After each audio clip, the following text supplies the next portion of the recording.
पंकज शर्मा जी मुरैना से। श्री हरिवंश महाराज जी रामचरितमानस में तुलसी बाबा जी ने लिखा है कि जन्म विवाह मरण गति सोई, जहां जस लिखा तहां तस होई।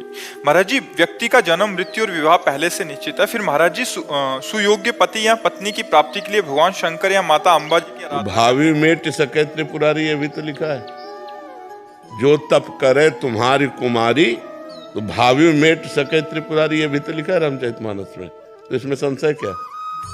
अगर भगवान शंकर की आराधना की जाए, अम्बा जी की आराधना की जाए, तो जो भाग्य में लिखा हो उसको मिटार करके नवीन लिख सकते हो, भगवान है।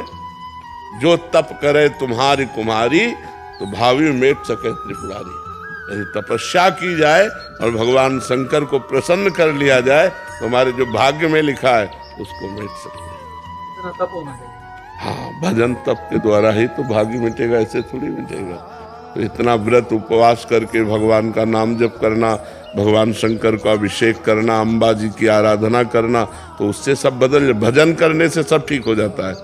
भजन न करे तो फिर कुछ नहीं ठीक होना। जो प्रारब्ध है वही वो सुख दुख भोगते हुए जन्म मरण की परंपरा बनी रहेगी। भजन करोगे सब ठीक हो जाएगा। चाहे राम का भजन करो, चाहे कृष्ण का भजन करो, चाहे शिव का, वो सब एक ही परम तत्व है।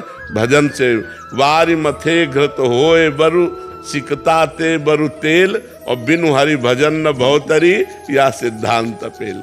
विनिश्चितम बदामि तेन अन्यथा वचांस में हरिम भजन्ति नरा भवसागर तरन। जो भगवान का भजन करते हैं उन्हीं के सब भाग्य बदल जाते हैं, उन्हीं का सब आनंद बढ़ जाता है, वही भगवान को प्राप्त होता है। राधे राधे महाराज जी।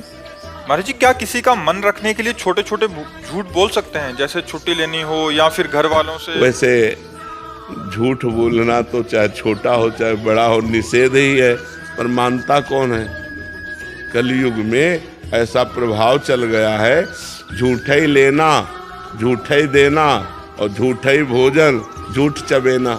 झूठ की बाहुल्यता कलयुग में हो गई है। झूठ बोलना काफी तो मोबाइल ने बढ़ा दिया है।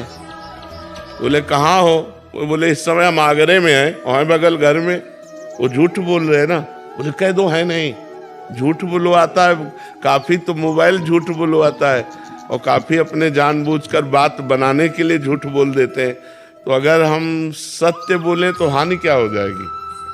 भाई हम नहीं आज आपसे बात कर सकते, एक सेकंड बोला काट दिया। हम क्यों बोले कि कह दो आगरे में ऐसा? कभी कभी बड़ों का मन रखने के लिए थोड़ा करना पड़ता है, वो उदास हो जाते हैं ज्यादा। सच झूठ बोलने से बड़े अच्छे प्रसन्न होते हैं, सच बोलने से मतलब गुस्सा आ जाते हैं? नहीं, ऐसा तो मुझे नहीं लगता। अगर हम प्यार से अपने सत्य को, तो सत्य हमारी रक्षा करेगा, सत्य उनके हृदय को प्रसन्नता प्रदान करेगा। झूठ बोलने में कैसे झूठ बोला जा सकता है? किस विषय पर? हमें जैसे मैं एक उदाहरण बताऊं तो हमारी समझ में आ जाए। किसी के घर रहना है, अगर मेरी फ्रेंड है उसके पास घर रहना है, उनको ज्यादा नहीं पसंद है तो हम कुछ और कह के चले जाते हैं। कहीं पड़ोसी घर जाना तो बोलेंगे उस ऐसे इनकी माता जी को ये पसंद नहीं है, जाना इनके घर में, और जा इनके घर रहे, जा इनके घर। नहीं, गलत है। गलत है ले। तो अगर हम अपनी गलती सुधारे तो ठीक है। झूठ बोलना इसे चालबाजी कहते हैं, इसको चालबाजी कहते हैं। झूठ बोलना, चालबाजी करना, कपट करना, ये गंदी बातों को हम अपने जीवन में ना रखें। सीधी बात है, आपको पसंद नहीं लेकिन हमारा कार्य है वहाँ तक जाना, तो आप क्षमा कीजिएगा, मैं वहीं जा रही हूँ जहाँ आप नहीं चाहती हैं, हमें जाना अनिवार्य है। वो थोड़ा उनको बुरा लगेगा, लेकिन उनको पता है मेरी बहू कहाँ गई है।